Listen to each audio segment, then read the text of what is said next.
Olha aí, nós outra vez estamos de volta. E agora, ao som dos anos 70 e 80.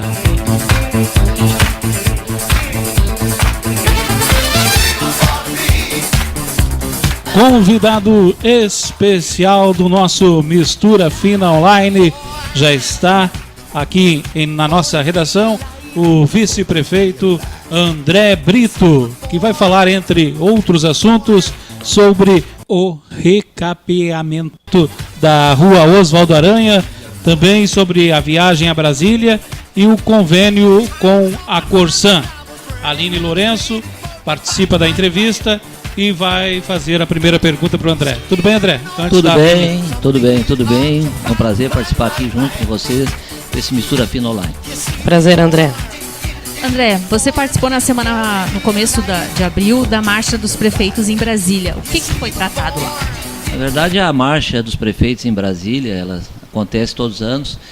Ela é uma espécie de reivindicação sindical das prefeituras, onde há uma grande mobilização do país todo, e não só necessariamente prefeitos, vice-prefeitos. Hoje há a participação de muitos vereadores. Esse ano teve a participação de cerca de 9 mil pessoas. Só no auditório eram 6 mil lugares, né? Eu participei ativamente dos 3 dias, porque tem, em paralelo, né, as pautas de reivindicações, tem várias outras áreas e reuniões de trabalhos específicas sobre cada programa, sobre as novas formas adotadas para o governo, tanto na captação de recursos, como nos programas, nas ações do governo. Lá tu teria de 2 em 2 horas, eu ainda estava dizendo semana, teria que ter mais 1 ou 2 técnicos junto da prefeitura para que a gente pudesse acompanhar todas as demandas, porque cada mudança de governo muda as formas, os procedimentos, as normas, as ações, assim, num complexo mais amplo. Mas, além disso tudo, o importante, porque é um momento de muita cobrança, principalmente dos municípios, né, em relação à questão, principalmente, da concentração dos recursos na União. Então, nós tivemos pautas muito interessantes, né, uma mobilização muito forte. Durante esses dias tiveram lá o presidente da República, ministro da Fazenda, ministro da Justiça, representantes do Ministério da Saúde, da Assistência Social, enfim, todas as áreas afins com os municípios, onde pôde ser debatido questões que hoje são pautas importantes para o município.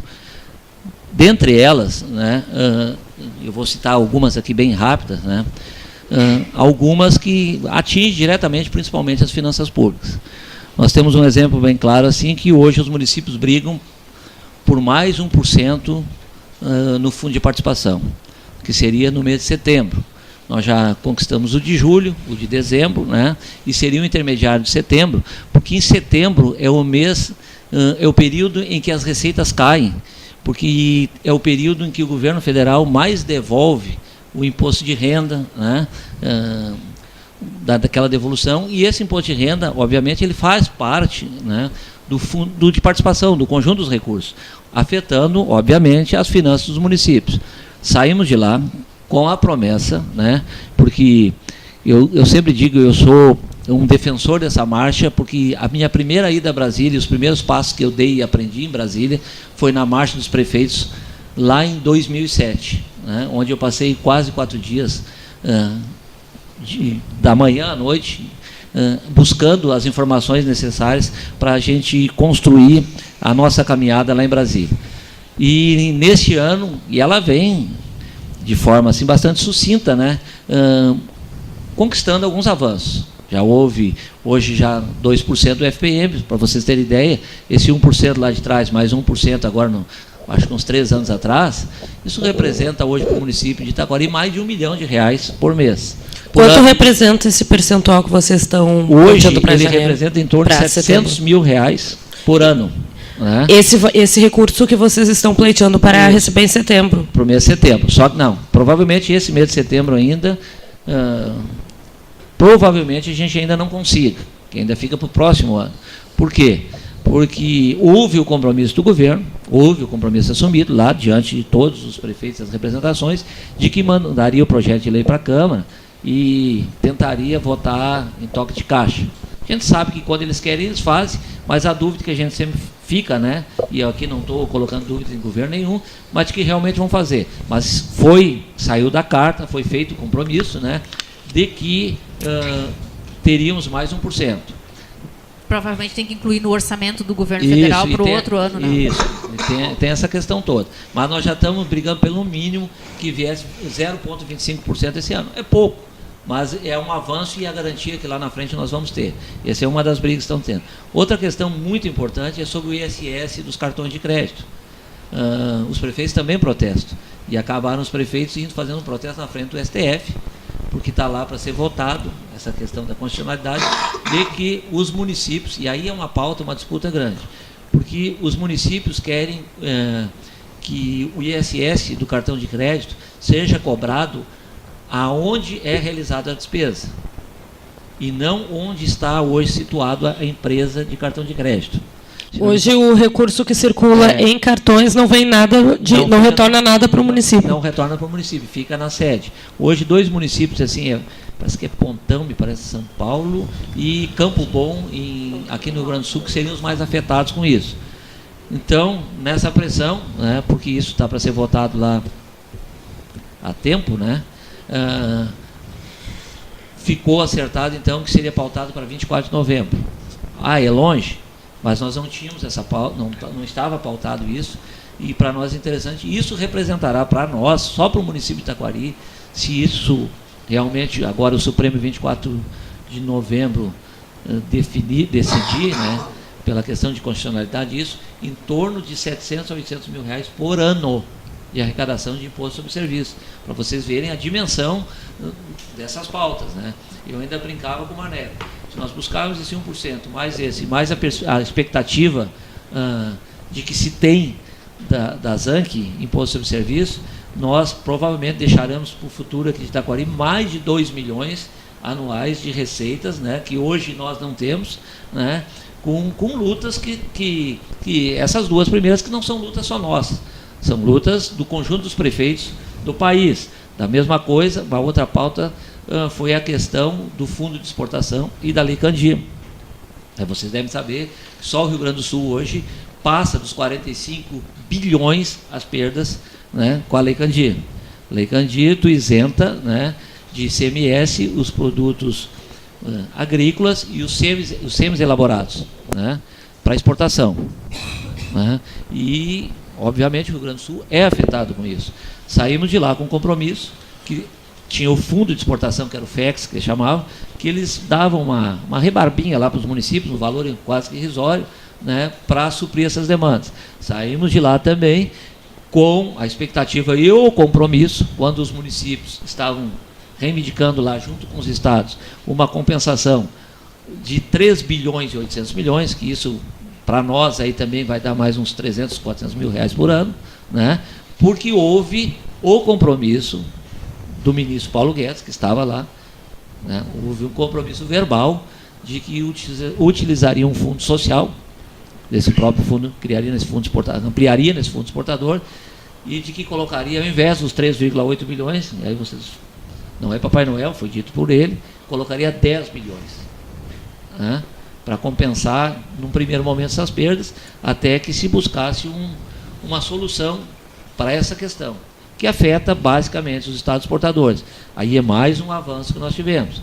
Lá também fomos para pleitear uma questão que, até certo ponto, e eu pessoalmente tenho dúvida se não vai acabar prejudicando o programa de saúde da família, né, que é a questão dos, além de mais médicos, porque é sabido, isso porque a gente acaba conversando com prefeitos e lideranças de vários pontos do país, que todos estão afetados hoje, quer o governo queira ou não assumir essa responsabilidade, pela falta de médico na atenção básica, né? Principalmente porque nós perdemos os cubanos, perdemos médicos e hoje existem dificuldades. Aqui no município havia um profissional cubano no posto da Léo Vinfaler. Esse profissional foi reposto por uma médica aqui do município, foi, né? Mas e há outros postos sem médicos? Lá do Rincão São José não era cubano, mas era do programa Mais Médicos. Obviamente, quando tu tira os cubanos, os brasileiros, tu redireciona ele para os locais, para as suas cidades mais próximas, né? Porque eles também têm a escolha e tu começa a perder médicos. Então, hoje existe. Hoje nós temos aqui uma deficiência. Hoje nós teríamos, de no mínimo, 2 médicos de 40 horas. Tá? E é uma dificuldade tu encontrar um médico de 40 horas, porque aí tu tem toda aquela questão pública que nós estávamos conversando antes aqui. Né? Valores de salário, que um médico hoje de 40 horas vai receber 10 mil e poucos reais líquidos aqui. Provavelmente, se ele fizer 2 plantões por semana no hospital, ele recebe o dobro disso. Né? E aí tu começa a ter dificuldade nessa. Por que não é possível aumentar o salário deste médico? Porque o município tem o teto do prefeito, que o teto máximo é do prefeito. E aí também não vamos aumentar o salário do prefeito. Né? Tá bom, Se assim, aumentar o salário do prefeito dá muita polêmica. Dá outra polêmica, vamos deixar assim. Então, assim, ó, nós aqui estamos buscando outras fontes. E lá, mas assim para complementar, depois a gente entra, que foi na pauta lá, foi discutido e foi assinado pelo governo a possibilidade de desmembrar esse 40 em 2 de 20. Né? Facilitaria para atrair esses profissionais. A atração desses profissionais, porque é mais fácil tu buscar um médico de 20 horas, porque ele consegue compatibilizar consultório, consegue compatibilizar uma série de outras coisas. Também foi mais um avanço. Teve outros avanços que não dizem respeito tanto a nós aqui, que é a compensação do fundo previdenciário, os municípios que têm a previdência própria. Nós não temos. Confesso para vocês que saí de lá um pouco frustrado em relação a isso, quando vi muitos dos nossos prefeitos do Brasil não tendo impacto. Não estou aqui discutindo que não tem que ser feita uma reforma na Previdência, mas essa reforma não pode ser feita por baixo, ela tem que ser feita por cima. Né? Quando vai o ministro lá e nos diz que a reforma gerará uma economia de 1 trilhão e 70 bilhões em 10 anos, mas nos apresenta a conta lá que desses quase 900 bilhões será do regime geral da Previdência, onde ele mesmo diz que a média é de R$ 1.370 por mês, essas aposentadorias, nós estamos atingindo na parte de baixo. Né? Nós estamos atingindo pouco na parte de cima. E grande maioria dos prefeitos muito preocupados com as suas questões locais, os seus fundos próprios, né? Que também acabam inviabilizando os municípios. E aí, eu, numa área mais temática específica, até fui cobrado por uma manifestação que eu fiz, que o conjunto da sociedade não pode pagar pela irresponsabilidade de alguns gestores públicos, porque muitos dos municípios estão com as suas previdências quebradas por irresponsabilidade do gestor público, porque tu tem um cálculo autorial lá, que diz que tu tem que cobrar 12 e mais 15, tu cobra 20, porque tu vai fazer caixa para fazer tuas obras, mas tu inviabiliza um município no futuro, e hoje tu chama a população geral para pagar essa conta. Entendeu? Então, isso tudo é uma questão que foi debatida lá, que para nós não diz respeito. Hoje, graças a Deus, nós estamos com todas as nossas contas previdenciárias religiosamente em dias, pagas, nós não temos déficit. Hoje, o município ainda arca, mesmo sem que haja uma contribuição para isso, com mais de R$ 100 mil por mês de aposentadorias e complementações salariais. Né? É uma conta que hoje o município paga, a gente sabe que paga, mas nós temos que administrar dentro dessa realidade, né? Porque é uma obrigação, se ela existe, porque em determinado momento houve o compromisso, né, de que isso fosse assumido pelo município. Mas a gente tem que ter muito cuidado nessas coisas. E aí teve várias outras questões que nós tivemos lá, debates interessantíssimos com o Tribunal de Contas da União, com professores do Tribunal de Contas, né, porque existe essa preocupação hoje, principalmente na questão também da lei da improbidade, que qualquer fato sem dolo passou a ser improbidade, né, inclusive num debate com o Ministério da Justiça e com a Câmara dos Deputados e ex-ministro do Superior Tribunal de Justiça também nessa pauta. Então, assim, foram várias pautas interessantíssimas, além de que a gente lá dentro, os ministérios acabam montando suas estruturas lá dentro. Sim, para atender os prefeitos. Para atender os prefeitos. Vocês falaram sobre obras aqui do município, lá em Brasília, por exemplo, na Leovin Faller, a rua Professora Carolina Alvim, que está com calçamento pela metade. Essa rua nós temos não só lá. Se tu pegares ali, faz uns 20 dias atrás, porque é uma prática que nós adotamos, nós mandamos ofício para o presidente da República, solicitando o pagamento, para o ministro da Infraestrutura, para a Relação Institucional e para o vice-presidente da República, Mourão. Por incrível que pareça, do vice-presidente, até nós recebemos a resposta dizendo que não era a área dele, coisa e tal, mas uma resposta bem do gabinete do vice-presidente. Então, isso nós estamos cobrando sempre. Há um atraso de recurso naquela obra? Há o atraso do pagamento, sim. Então, só para te contar, assim, nós antecipamos a parte da nossa contrapartida em comum acordo com a Caixa Econômica, com o intuito de alavancar as medições, entendeu? Para fazer com que eles liberem parcela daquela obra. Por que a obra parou? Porque, como todas as obras com recursos federais, elas são tocadas de acordo com os repasses de recursos. Obviamente que o governo cobra que a empresa trabalhe mesmo sem receber. Mas, obviamente, hoje que as empresas não trabalham. Elas exigem o pagamento das parcelas. Hoje nós pagamos, aquela parte ali, nós pagamos quase toda, com as nossas contrapartidas e um pouquinho dos saldos. Agora, nós estamos exigindo que a empresa retome a obra, toque mais um pedaço, para que a gente possa exigir o pagamento de mais parcelas. E a empresa não quer, ela não está querendo retomar essa obra? Estamos conversando firme nisso. E aí, tu tem uma outra questão também que lei vale para município. Acordos, contratos valem para os municípios. Hoje, se nós recebemos um recurso hoje para fazer uma pavimentação, um recurso federal ou uma emenda parlamentar, o que diz na hora do contrato? Antigamente, nas obras até R$750 mil, o governo teria que depositar 50%, então logo a obra inicia, tá? E os outros 30% depois e 20% no final. Tá? Os outros 30% de acordo com as medições. Obras acima de R$750 mil, como é o caso dessas da Leo Vinfada, que é um recurso de R$1 milhão, ela não seguia essas regras. Paga de acordo com as medições e de acordo com a Caixa do governo. Estou sendo bem transparente e sincero com vocês, funciona assim. Hoje, nas emendas novas, funciona assim, 20%, 30%, 30%, 20%. Como as emendas são impositivas, né, mesmo com atraso, eles acabam pagando e tu tem que, às vezes, ir lá e dar uma imploradinha para pagar. Eu estava dizendo esse dia, hoje emenda de R$100 mil, eu não sei se vale a pena. Porque tu recebe a emenda de R$100 mil, tu gasta todo o recurso, daqui a pouco tu tem que 3 vezes a Brasília para poder receber seu dinheiro. Entendeu? E implorar lá como se fosse mendigando para o governo federal o pagamento. Então, assim, ali é um problema. Ela passa dos R$750 mil, né? Ela transcende, ela é de acordo com as medições. Nós estamos permanentemente cobrando, né? Permanentemente cobrando. Eu poderia ter trazido aqui para vocês, nós estamos lá, inclusive com os ofícios. Lá agora, nós pedimos novamente. Uma das pautas, também dentro dessa marcha, foi de que começasse a haver mais responsabilidade do governo nesses pagamentos, porque, além de tu afetar a comunidade, tu afeta pequenas empresas, né, que têm pouquíssimos capital de giro, né, e que depende daqueles recursos para a sobrevivência. Então não há previsão de concluir a obra logo, questão de meses, assim, dias? Na verdade é o seguinte, né, tu tem os contratos e ele teria prazo.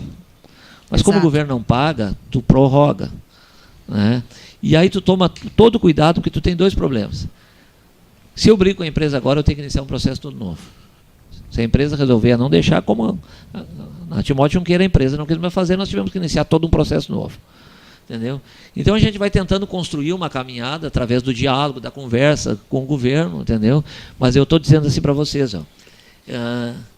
hoje está muito complicado. Eu há pouco ainda entrei no site do Ministério da Saúde, porque eu precisava de algumas informações, né? E o site, quando tu entra na parte dos programas e ações, ele está fora. Bom, André, ainda sobre esta questão de obras, quanto ao recapeamento da Oswaldo Aranha, qual que é a previsão, como é que está a obra? Ô, Rogério, eu acho que agora, por coincidência, o pessoal da empresa está ali na prefeitura me esperando para nós conversar sobre isso. Estamos agora atrapalhando, então, o andamento da Rua Oswaldo Aranha. Mas assim, nós queremos definir agora, rápido, nos próximos dias. Já foi, inclusive, a medição de pagamento dessa primeira fase. O tempo que nós tínhamos pedido também eu acho que até passou do limite, né? Porque nós tínhamos medo que essa recuperação, que essa substituição da rede de água pudesse ocasionar problema, porque a partir do momento agora que nós colocarmos a última camada, deu. Qualquer problema que tiver, tu vai ter que recortar o asfalto de novo, né? Enquanto está nessa fase, não tem problema. Eu acredito que agora, nos próximos dias, nós devemos estar reiniciando essas obras. A obra reinicia pelo Oswaldo Aranha, então? Deve ser, sim. Convênio com a Corsã, como é que Na verdade, é o seguinte, né? É que foi bom tu colocar essa pergunta. É que eles vieram para cá para fazer um conjunto de lote de obras. Isso, com as obras do bairro Praia. Isso. A Corsã ou a empresa que vai realizar? A empresa que veio realizar o asfalto. Porque nós pedimos lá atrás que a Corsã fizesse a revisão e a substituição da canalização antiga, onde pudesse vir a dar problema no futuro, né, para que não tivesse prejuízo no asfalto. E o pacote de obras contemplava esse conjunto, né?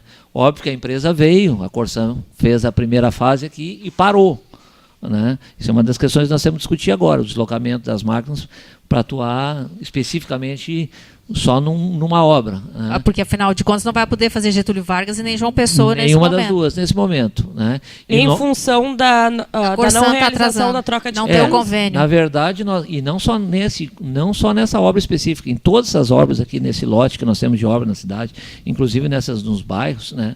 Nós estamos ficando muito atentos, né? Elas foram reduzidas um pouco a marcha lenta, com o intuito de resolver o impasse com a Corsã, né?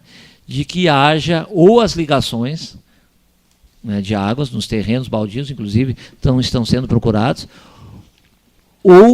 e a substituição onde haja rede antiga, né? Esse é um conjunto, porque ela é um conjunto de obras. Então, é o seguinte, estamos aguardando, eu ainda liguei daqui a pouco, foi daqui que eu liguei, quer dizer, não daqui até quarta-feira vamos ter um retorno da Corsã, né? Em princípio esse retorno teria que ter sido semana passada. Como a Corsã, quando nós estivemos lá, a alegação foi de que eles não teriam contratos com empresas terceirizadas para a execução do serviço, e nos propuseram que fizéssemos um convênio onde a prefeitura executaria esse serviço, né, através de convênio. Obviamente que a Corsã paga para a prefeitura executar esse serviço, mas nós estamos no aguardo do tal convênio, né? Que, em princípio, a informação que nós recebemos é que passaria por um colegiado deles no dia 15, né? Então logo seria realizado o convênio. Hoje nós já estamos no dia 22, né? Já faz uma semana, então nós esperamos até quarta-feira ter uma resposta disso para intensificar esse trabalho. A Corsã iniciou a obra em meados de dezembro e em 31 de dezembro expirou o contrato de horas máquina? Isso, bem isso aí. E na época, em dezembro, nós também estávamos com dificuldade. Eu tive que ligar, consegui, por terceiros, o telefone do presidente da Corsã, e tive que ligar pessoalmente e explicar para ele o problema que nós tínhamos obras iniciadas, que nós tínhamos obras com início, obras com ordem de início já dadas, né? E que nós estávamos com problema por causa da substituição dos canos da Corsã, e que, se nós viéssemos a realizar as obras depois, nós não íamos autorizar a recuperação, a substituição dos canos sem que eles custeassem as obras de novo. E quanto tempo antes a prefeitura solicitou a substituição desses canos? Naquela época, foi bem antes, agora não me recordo aqui, mas deve uns 40, 60 dias antes. Mas naquela época, prontamente, ele atendeu. Foi uma questão de uma semana, estava atendido. Entendeu? E agora quando nós estivemos lá na reunião, ficou acertado isso, né? Nós só estamos aguardando a finalização. No mesmo momento, eles ligaram para a gerência da Corsã da cidade e pediram que eles mandassem as demandas para lá, né? Inclusive, na época, a nossa pastora aqui do asilo, Ana Paula, pediu que nós mandássemos um ofício concordando em colocar que houvesse uma extensão de rede até o asilo, né? Nós mandamos esse ofício também no conjunto do projeto, que a gente faria tudo dentro do mesmo convênio, né? E agora só estamos aguardando a finalização. Então, Rogério, assim, nós estamos aflitos, e eu acho que a empresa também está aflita, né? Nós temos prazo para cumprir, inclusive, e o mais rápido possível. Eu não vou te precisar a data hoje aqui, Talvez daqui 1 hora eu possa até te dizer a data que recomeça aqui. Mas um conjunto de obras hoje ele ainda passa por alguns problemas devido a essa substituição da rede antiga da Corsã. Ainda sobre obras, o prazo para a conclusão do centro de imagem e da emergência do hospital é para concluir agora em abril. Vai ser cumprido esse prazo? E nós pedimos que nós queríamos receber essa obra até o dia 4 de maio. Né? Então, as informações, eu não estive lá no hospital, acho que até amanhã eu vou dar um pulo lá, é de que elas estariam praticamente prontas, mas que teriam alguns problemas de qualidade, em alguns pontos da obra, né, que a nossa engenharia ainda estava debatendo com a empresa para fazer os ajustes que se fizeram necessários. Mas ele tem que terminar. Tem que terminar. Ainda sobre saúde, o posto do bairro Amoras, da localidade de Amoras, está pronto já faz algum tempo. Eu não sei se ainda está faltando alguma questão na obra de acabamento ou se é questão de pessoal. O que ainda falta para colocar esse posto em funcionamento? Como é que eu vou dizer assim, em tese a obra está concluída, está pronta. Deu alguns probleminhas também de infiltração de água, né? Mas já está consertado. E nós estamos agora só esperando a obra dar por conclusa, né? Que o Ministério da Saúde, nós já encaminhamos, inclusive, a documentação para isso, e tão logo para se abrir o posto. Né? O Ministério da Saúde precisa autorizar a abertura deste posto? Ele já está por concluído. Nós só temos que ter o atestado de conclusão da obra. Mas isso também, isso eu posso te dizer que é rápido. É uma questão de Em 2019, dias. Esse posto ainda já vai estar aberto? Ele tem que estar aberto antes do fim do primeiro semestre de 2019. Então, até junho, moradores de Amoras devem ter posto. Até junho esteja pronto. E como é que a prefeitura vai fazer para contratar um médico para colocar lá? Nós, você já deve ter visto, eu acho que até tem no Facebook... A chamada de interessados. Nós estamos tomando vários caminhos. Né? Nós estamos tentando a contratação via prefeitura. Mas nós, da mesma forma, paralelamente a isso, né, estamos com a análise de duas situações. Uma contratação direta com uma universidade aqui da região, né, que já tem experiência nessa área, ou uma licitação para terceirização. São duas opções que a gente teria caso nos próximos dias não consiga a definição desse médico. Um rumo vai ser tomado, não só exclusivamente para esse posto, para os postos que estão sem médicos atendendo aqui para a saúde da família. Nós recebemos hoje de manhã, o coordenador aqui dos Mais Médicos, uma sinalização que no início de maio deverá ser feita uma nova seleção e que eles pediram para incluir Taquari, que falta o médico do posto do Rincão São José. Nós vamos aguardar. Do Rincão, não posto Colônia 20, acho que... Mas o do Mais Médico é do Rincão. Tá? Hoje, lá no Rincão, o Dr. Wagner tem atendido diariamente pela manhã, num contrato de 20 horas. Tá? Aqui também assinou agora, no dia 1º de abril, no início do mês, ele voltou aos quadros do município. Caso isso não se confirme, né, nós estamos avançando nessa outra questão. O Edinho, o doutor Edson, hoje de manhã ainda conversamos sobre isso, está fazendo o levantamento dos profissionais que possam faltar para que toda essa estrutura esteja contente, né? Mas nós queremos tomar uma medida, uma saída que contemple o futuro, que ela seja permanente. Como é que ia funcionar essa terceirização? Seria a mesma coisa que a educação infantil? Seria semelhante, bem semelhante. Eu pegaria uma unidade lá de Amoras, entendeu? Abriria uma licitação, que na licitação eu diria que eu preciso de enfermeiro, técnico, odontólogo, médico, e a empresa tem que se responsabilizar. E isso se... Caso... Não, essa é uma opção. Mas a opção mais evoluída hoje, caso não se confirme, ou às 20 horas, porque eu acredito que se desmembrarem 2 de 20 horas, a gente vai conseguir, né? O problema está no de 40 horas. Caso isso, tem uma outra solução, que seria com uma universidade, né, a contratação direta do profissional médico, que aí tu consegue fazer uma equipe de saúde de família mesclada, com um pouco da universidade e um pouco do município, que tu consegue aproveitar, se tu tiver no quadro funcionário sobrando, entendeu? Para determinadas áreas, tu utiliza e tu faz uma administração compartilhada. E isso se estenderia aos outros postos de saúde ou seria um caso isolado de Amoras? Esse método de terceirização do Não, se nós o estudo que nós estamos fazendo, se for o compartilhado, principalmente, o compartilhado, a nossa ideia é Amoras, Rincão e 20 de setembro. Na praia nós temos médico, no Coqueiro nós temos médico, né? No Leovin também tem. No Leovin tem médico e nós temos os demais na rede. Seriam especificamente nesses... o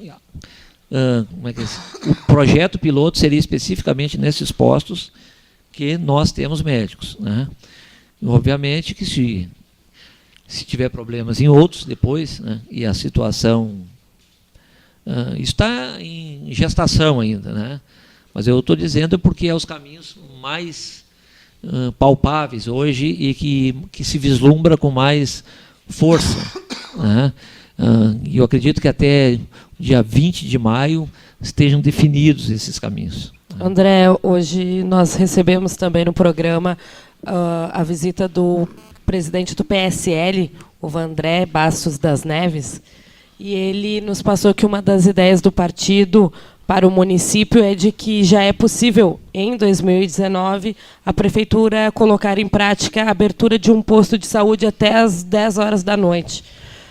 Isto realmente é viável para a situação econômica de Taquari atualmente? Como é que vocês veem essa proposta, essa ideia?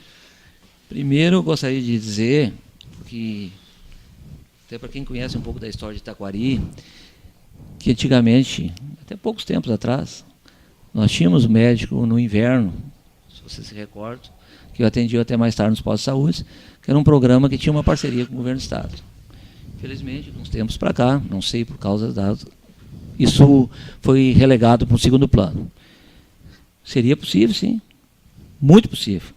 E ele podia, inclusive, nos dar a sua colaboração para isso.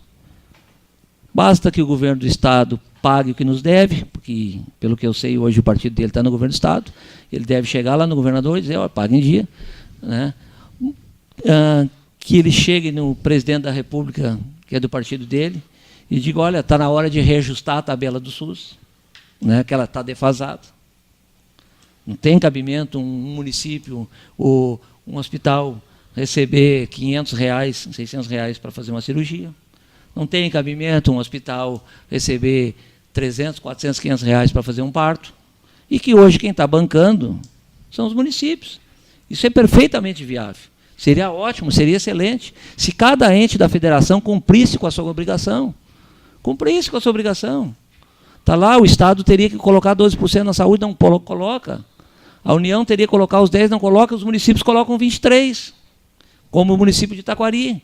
Se cada um ente da federação, e hoje eu acho que é importante, isso é um assunto para debate, e eu acho interessante que ele é um jovem, né, militante da política, que pensa numa política nova, numa política diferente, realmente ele tem razão. Seria ideal até que não fosse até as 22. Seria ideal que nós tivéssemos o segundo médico no plantão do hospital.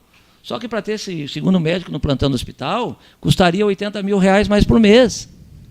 E sabe quanto vem da União para cobrir o plantão médico hoje do hospital, que custa quase R$180 mil por mês? R$28 mil. Quem tem que bancar a diferença é o município, que bota no plantão médico mais de R$100 mil. Tu sabe quanto vem do Estado hoje?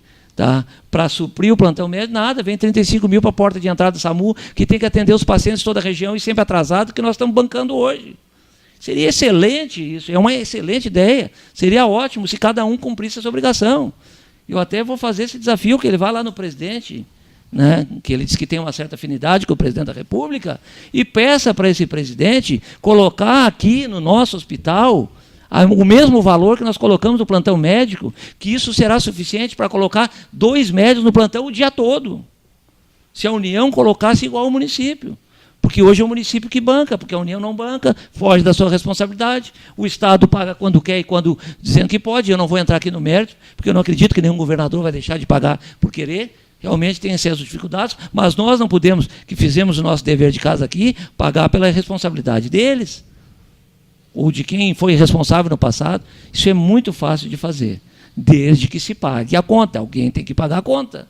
O município não tem condições de arcar mais com esse valor. Não, eu vou te dar assim, uma relação muito fácil. Hoje, nós fazemos uma análise. Hoje, o Hospital de Taquari tem um plano operativo de em torno de 479 mil, quase 480 mil reais. Desses, mais de 280 é do município. Da União é 122 mil reais. Que tem a obrigação constitucional da média e alta complexidade. E que hoje o município assume que tem a obrigação da atenção básica.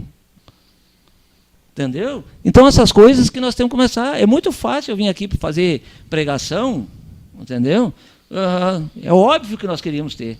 Para nós seria um sonho isso, desde que os entes da federação, cada um começar a assumir essa responsabilidade. Porque eu acho que está na hora de parar com esse discurso vazio, politiqueiro, porque nós precisamos crescer como cidadãos. Eu, pessoalmente, gosto do André, eu acho que ele é um bom jovem, tá? E nós estamos dispostos a fazer um bom debate, o debate civilizado, e eu convido ele, as portas da prefeitura estão abertas, tá? Ou aonde ele quiser, que a gente senta e converse, e que eu possa dizer para ele assim, André, vamos dar as mãos e vamos lutar, hoje principalmente, lá em Brasília, que é o teu partido que governa, para nós construir o melhor para a nossa cidade. É isso que nós precisamos, construir o melhor para a nossa cidade. E nós só vamos construir o melhor da nossa cidade se nós sentarmos, vermos os números e assistirmos os números. Excelente ideia, fantástica, resolveria um monte de problemas, seria um sonho do hospital. Só que eu faço chamamento, que a União coloque, não vou dizer, não coloque a mesma coisa, coloque 70 mil por mês, 70% que o município põe no plantão. Bom, agora está na hora de nós encerrarmos este bloco. Agradecemos a participação do André e deixamos o microfone à disposição. André, só uma perguntinha rapidinho antes de encerrar o bloco. Você é candidato natural ao PDT, à Prefeitura de Taquari? A gente estava falando sobre a eleição antes. Rivaí, o que eu vou te dizer?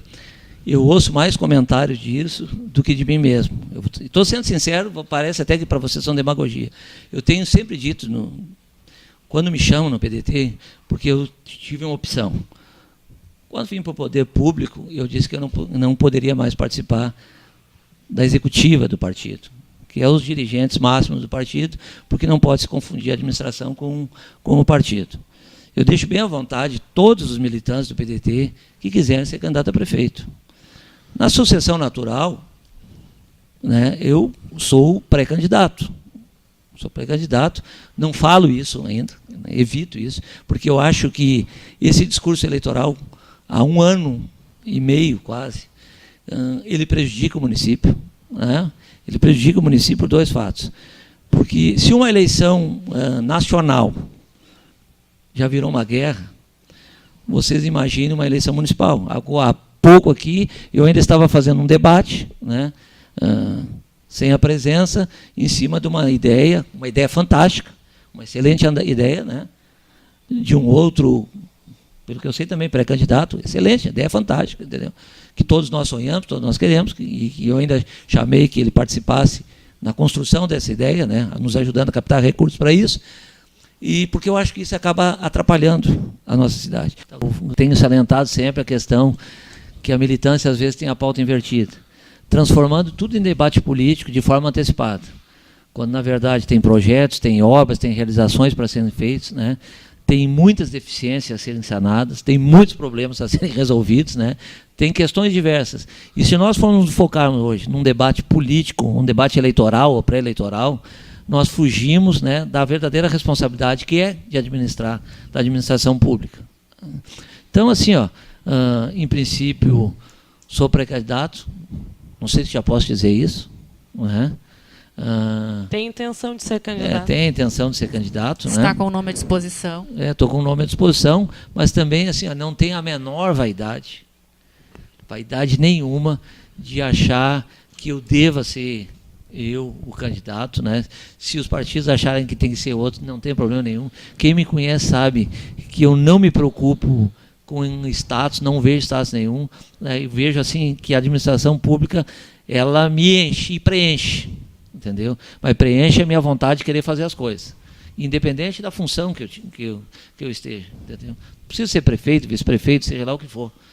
Ontem à noite ainda eu conversava com o Vieira, né, que ele está uns dias aqui no Rio Grande do Sul, e nós falando sobre isso ainda, sobre os momentos que nós tivemos juntos, e eu ainda citava isso, Vieira, eu sempre fui um peão junto contigo, né? Fiz a minha função, coisa e tal, trabalhei, e nunca tinha vaidade de dar cotovelaço ou de achar que tem que passar por cima de alguém para a gente construir. Cada um constrói a sua história, e nós temos que ter essa convicção, nós precisamos construir a nossa história sempre pensando em unir, e não desagregar a cidade, entendeu? Se nós formos pensar que uma disputa eleitoral, ou uma disputa partidária, até que seja, qualquer disputa que seja assim, for com o intuito de dividir as pessoas, né, de transformá-las em inimigas, e elas acabam sendo inimigas muitas vezes sem nem saber por quê. Né? Comum, né? Brigam por qualquer coisa, entendeu? Porque o meu é melhor, o teu é pior, e isso não constrói nada. Claro que tu tem que ter opinião, as opiniões, as pessoas se divergem, né? Às vezes eu ainda brinco ali, porque fulano falou mal de ti, eu digo, ele tem a opinião dele, né? E eu não tenho o direito de proibir a opinião dele, e nem tenho como proibir a opinião dele, as pessoas têm o direito de pensar, mas eu acho que as pessoas têm que pensar mais como cidade, mais como comunidade, né? E menos como desespero pelo poder. A dobradinha PDT e PT continua na próxima eleição? Não tem. Completando a pergunta da Alexandra, que a candidata a vice de tua escolha, ou pelo menos de tua preferência, seria a coordenadora de educação Ana Paula Arno. O Rivail, a tua colocação é forte, né? Mas assim, eu não tenho candidato de preferência, e vou te dizer, vocês talvez não vão acreditar, porque político tem essa fama de querer esconder o que pensa. Eu não estou mentindo e não estou fazendo conversa. Eu nunca nem analisei eleição nenhuma. Eu não pensei em eleição. Nem quem vice, nem candidatura. Que eu acho assim, se nós tivermos que ter uma disputa eleitoral, se tiver que ter uma aliança política, eu acho que os partidos que têm que sair, sentar e se definir. Obviamente, tá, que todo candidato sonha em ter alguém de vice, né, que possa trabalhar conjuntamente dentro daquele espírito de união. As ideias têm que se assemelhar, né? Têm que ser semelhantes, tu tem que ter um projeto único, né? Tu tem que ter sonhos. Eu tenho particularmente sonhos. Eu viajava essa semana lá, que eu comentava antes com vocês aqui, para assistir um debate no Instituto lá em Porto Alegre, e eu ainda comentava no carro, e ainda em determinados momentos me senti feliz, ainda comentava com o Ramon, que estava me acompanhando, que era um também, que é outro que comenta também que é vice, e ainda comentei com ele depois, tu vê, os meus sonhos às vezes se assemelham muito com o que eu ouvi aqui hoje, entendeu? Claro que cada um tem. Eu, por exemplo, tenho um sonho de qualificar mais a nossa educação, de preparar mais o nosso jovem. Eu tenho um sonho, e que quem me conhece, se algum dia eu tiver a definição, como é que eu vou dizer assim, um cargo de prefeito, que eu vou implantar, que é ter uma segunda língua numa escola, de ter a informática no segundo tempo, de ter a matemática, entendeu? Que as pessoas informadas têm, porque eu acredito que nós temos que dar as mesmas oportunidades também no sentido da educação. Então, eu, se tivesse que ter Ana Paula, não teria problema nenhum. Os sonhos de vocês são parecidos? São parecidos, sim. Nós sonhamos com uma sociedade mais justa, nós sonhamos com as crianças que têm as mesmas condições de igualdade, nós sonhamos com uma comunidade mais feliz, nós sonhamos com uma cidade sem atritos, né? São parecidos, assim como muitos outros têm. Ela nesse aspecto, eu não teria por que esconder, ela pensa muito parecido que nem eu, entendeu? Mas tem outros candidatos no PT também, tu me citar aqui, tem o Maico, que tem uma visão... Né, Maicon, presidente da CDL? Tem o Maico, tem o Adelso, que está no PT, tu tem o Mariante, que é vereador deles, tem o Ramon, eles têm vários candidatos que eu não sei, entendeu? Quem vai ter que decidir isso é o conjunto nosso na aliança e os próprios partidos lá na frente, se isso vier a ocorrer, né? Mas óbvio que se tu te organizar de forma que tu consigas te identificar dentro de um projeto em que ele seja de fato real e não só de papel, né? Onde as pessoas consigam trabalhar de forma harmônica, pensando numa coisa única, que às vezes é quase impossível, né? É importante, é importante. Quais são os outros nomes que haveria no PT de pré-candidatos a prefeito, e como é que está a sua situação no partido? Qual? Do PT? Do PDT. Não sei se tem outros nomes dentro do PDT, entendeu? Não sei se tem outros nomes. Você é o nome de até o momento de consenso ou haveria algumas correntes? Não sei se... Olha, vou te dizer bem sincero para vocês. Como eu disse antes, até agora eu não sei se tem alguma corrente de outra candidatura. Isso eu desconheço, entendeu? Só que eu sou muito claro nas coisas que eu tenho dito, porque é bom que, se eu vier a ser candidato no futuro, que as coisas fiquem bem claras antes, né? Eu tenho compromisso ideológico partidário, mas eu não tenho compromisso pessoal partidário. Eu não tenho a menor vergonha constantemente de dizer isso aqui, porque eu não escondo de ninguém. Se alguém, e eu digo isso antes, para que não, se no futuro acontecer alguma coisa, eu não assumo compromissos pessoais. Não assumo. Eu tenho compromisso ideológico, tenho compromisso com uma causa, com um projeto, com uma ideia, com uma cidade. Isso sim. Isso eu deixo bem claro para os partidos, porque tu tem que tomar o cuidado para não confundir o poder da prefeitura com o poder dos partidos. Os partidos são criados e tem que formar quadros. Entendeu? E eu acho que isso talvez seja uma falha hoje da maioria dos partidos, não formar quadros, inclusive preparados para o poder, mas preparados para um projeto, para aquilo que eu sonho, aquilo que eu quero da minha cidade. Porque eu gosto sempre de perguntar, às vezes, para as pessoas assim, o que tu sonha para a tua cidade? O que tu quer para a tua cidade? Me chama para uma reunião, tu quer o quê? O que tu vislumbra na tua cidade? Como é que tu vê a tua cidade lá na frente? Eu acho que isso é fundamental. Tu vai trabalhar comigo na saúde? Tu vai trabalhar com o Rogério no jornal? Ele deve fazer a mesma pergunta. Tá, mas tu vai para a Secretaria de Saúde, o que tu sonha? O que tu vislumbra? Onde é que tu quer chegar? Tu sabe dos problemas que enfrenta o município, tu tem ideias, é isso que nós temos que começar a alimentar. E partidariamente eu também tenho dito isso sempre. Né? Nós temos que se fortalecer como projeto, não como pessoas ou como siglas. Isso é fundamental. E hoje o Brasil passa muito por esse problema político, porque confundem muito partido com projeto político. Que a concepção de quando formaram os partidos foi para um projeto. Eu sei que eu estou num partido, que inclusive é membro da Internacional Socialista, Socialismo Democrático, eu sei. Bom, eu tenho princípios do meu partido que a educação é prioritária. Eu tenho que saber que a educação é prioritária. Entendeu? Eu tenho que tratar isso como prioridade. Bom, eu estou preparado para assumir esse desafio? Bom, se eu estou preparado para esse desafio, vamos embora. Até porque, que fique bem claro, porque eu tenho defendido isso, inclusive nas conversas com o Maneco, essa redução de pessoal que nós fizemos agora, ela não pode ser uma questão momentânea. Ela tem que ser uma questão permanente. Ela não pode ser uma política de governo, ela vai ter que ser uma política de Estado. Não só no momento de crise, né? Porque o que acontece? Porque essa redução te gera recursos suficientes para que te possa fazer o quê? A tua finalidade, o teu objetivo, investimento na melhoria da vida das pessoas. No crescimento da tua cidade. Ela não pode mais ser uma política de governo. Ela tem que ser uma política de Estado. Há poucos dias atrás eu ainda propunha para ele, vamos ver, ou daqui lá na frente, nós temos que extinguir esses cargos. Para que se alguém quiser lá na frente ocupar esses cargos, ele vai ter que criar uma nova lei e dizer para a cidade, olha, eu vou gastar mais para botar os meus e a cidade. Então, assim, nós temos que mudar as nossas concepções. Tá? Por isso que eu volto a dizer, não tenho o menor constrangimento, né? Eu vou ser sempre taquariense, estando na prefeitura, não estando na prefeitura, né? Cada um de nós tem um caminho, aquilo ali é uma passagem, também é uma coisa que eu tenho salientado sempre, isso aqui é uma passagem, é uma oportunidade que nós recebemos em determinados momentos, né, de governar um município. Mas ele é passageiro, né? A própria democracia existe para isso, depois virão outros, né? Hoje, até poucos dias atrás nós éramos mais jovens, hoje nós já estamos passando os cabelos grisalhos, né?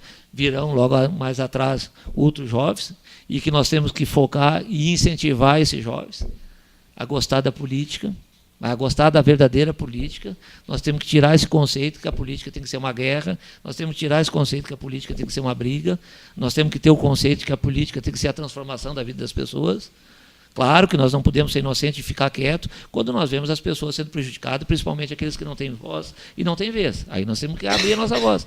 Mas nós temos que ajudar a fortalecer também essa juventude, de que eles comecem a tomar gosto pela política, tomar gosto de ter o poder, não só pelo poder, mas o poder de transformar. Bom, vamos encerrando a nossa entrevista com o vice-prefeito André Brito. Mais uma vez, André, os nossos agradecimentos pela tua presença. E agora, com o Mistura Fina Online, você vai ter a oportunidade de estar sempre participando do nosso programa. Eu só tenho a agradecer essa oportunidade, porque eu vou contar uma história para vocês. Faz tempo que a gente não consegue ter um debate, uma conversa tão qualificada, né, em que a gente pode expor os pensamentos de forma tranquila, né, em paz, como nós estamos fazendo aqui. Nós estamos fazendo uma conversa, né, tranquila. Eu saio daqui gratificado até por ter tido essa oportunidade. Muito bom, muito importante, e coloco à minha disposição. Muito obrigado, André, pela participação.